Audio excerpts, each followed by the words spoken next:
Welcome back to The Explainer. Today, we're diving into one of the absolute most fascinating and honestly downright bizarre figures in all of folklore, Ji Gong. Now, think about it for a second. When you picture a holy person, a saint, or an enlightened monk, you probably imagine someone incredibly serene, impeccably clean, and just deeply solemn, right?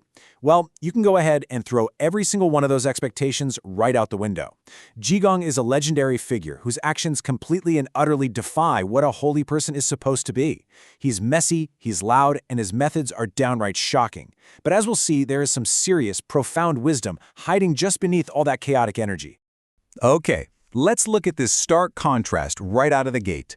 On one side, we have your gold standard of monkhood. You know the type. Pure, solemn, constantly chanting, and strictly vegetarian. But then, look over at the other side. This is our guy, Ji Gong.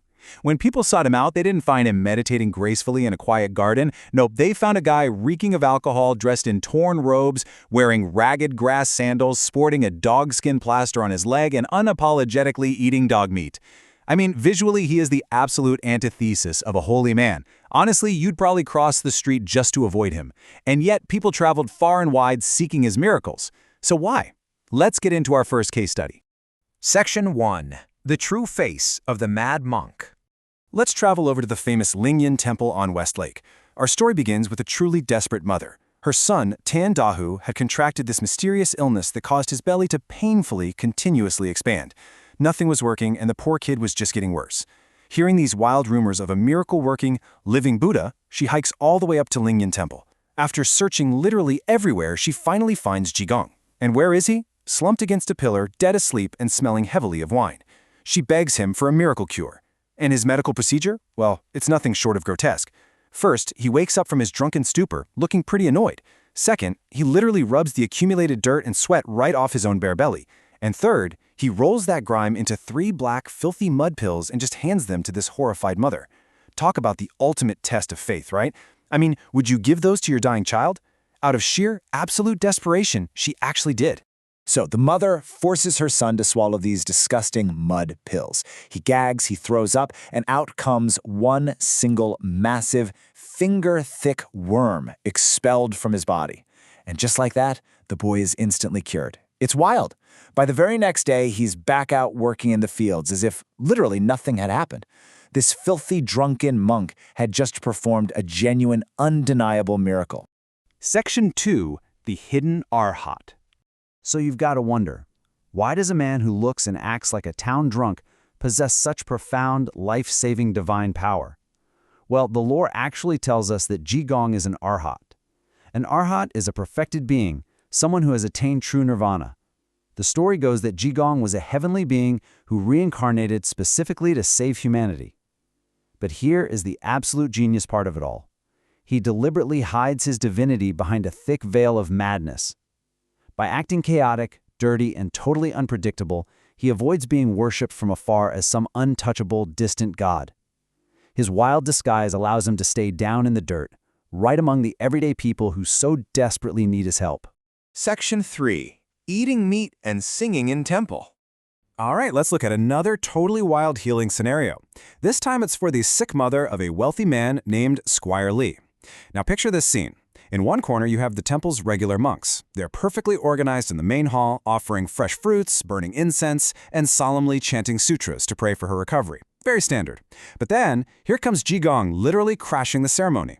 He stumbles in, sits right on the floor dead center in front of the Buddha statue, holding a jug of wine in one hand and a greasy dog leg in the other. When the head monk starts yelling at him for insulting their sacred space, Ji Gong just shrugs and argues that his wine and meat are actually better offerings, and his loud, boisterous mountain songs are far better prayers than their boring sutras. And you know, this perfectly captures his whole philosophy. He sings this crude, booming song right in the middle of the temple. Translated, he's belting out, "Dog meat is fragrant. Wine is also fragrant. Eat a little, drink a little, and illness disappears. Keep a good heart, do good deeds, descendants will fill the hall, and life will be long." He is completely stripping away all the rigid, superficial rules of organized religion here. He's basically saying, hey, forget the strict diets and the endless chanting. What actually matters at the end of the day? Keeping a good heart and doing good deeds in the real world. But wait, how does this actually cure Squire Lee's mother? Especially since she wasn't even at the temple to hear him. Well, get this. She has a vivid dream about this exact mad monk offering her meat, wine, and singing that exact song. When she wakes up, the message just clicks for her. She realizes that desiring a long life is entirely meaningless if she isn't actively doing good deeds while she's alive. This profound mental shift, this sudden deep understanding that true morality is way more important than superficial piety, literally instantly cures her physical illness. It's exactly because of these incredibly unconventional yet deeply effective methods that the people begin referring to him with the revered title of Living Buddha. Section 4. Buying buns to save a life. Okay, so Ji Gong is wandering near the foot of a mountain when he spots a filial son. This is a really hardworking young man selling steamed buns from a tiny little stall just to pay for his sick mother's medical care.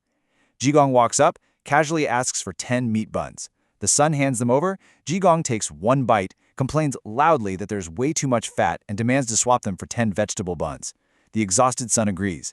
Then, Ji Gong takes a bite of the veggie bun, complains there's no meat, mixes his filthy hands all through the steamer basket, tosses the veggie buns back, grabs 10 meat buns again, and just walks away. When the poor, confused son demands payment, Ji Gong hits him with this dizzying, maddening logic. Hey, I traded the meat buns for the veggie buns, and I didn't pay for the veggie buns because I traded them for the meat buns. So obviously this hardworking son is absolutely furious. His livelihood is ruined, his inventory is covered in dirty handprints, and this crazy monk is just running off with his food. The son sprints away from his stall, chasing Ji Gong in a blind rage. And just as they run a few steps away, boom! A terrifying, deafening roar echoes right behind them. A massive, devastating landslide rips down the mountain. The sheer force of the earth and stone completely obliterates the little grass stall where the son was standing just seconds ago.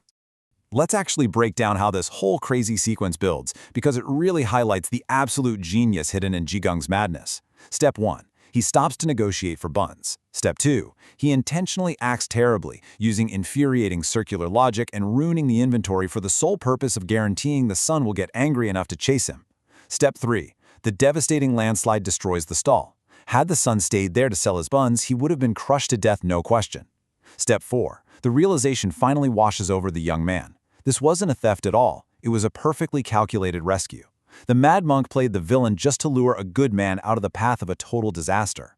So the dust settles, and the son looks up to see Ji Gong sitting safely up in the branches of a tree, just laughing his head off.